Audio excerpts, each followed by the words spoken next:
I think one of the things that tends to be hard for a lot of white folk is fear. Fear of offending someone, fear of exposing an ignorance. Now we want to talk about race.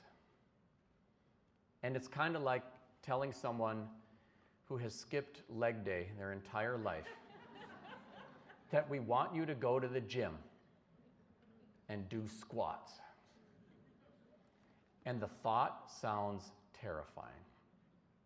Like the musculature for doing that kind of lifting has atrophied, so please delegate it to the person of color on the team, which is a disengagement impulse. It's the, oh, there's the Columbus stuff, and oh, if I say this, the Italian-American families are going to be so mad. And if I say that, ooh, have you ever seen a Native mom? What am I going to do? As little as possible. And then we're building our educational effort around our own racial comfort or lack of it, rather than the needs of the students. And so the guidance there for folks who are navigating fear and discomfort is don't skip leg day. Come to the gym. We need you so bad. And let's be honest, I cannot promise that it will feel awesome. It might feel not awesome.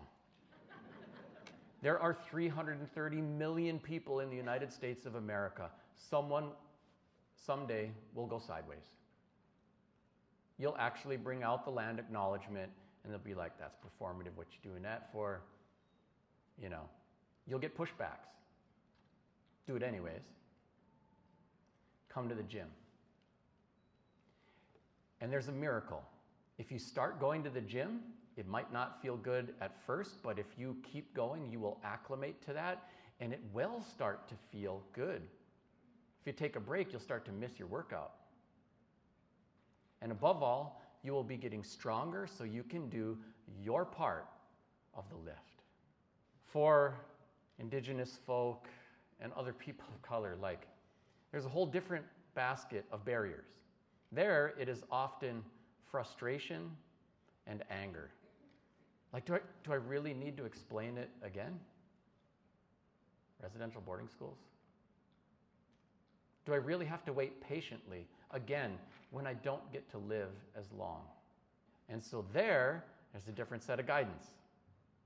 It's like you do need to explain it again. And you do need to go to the gym too.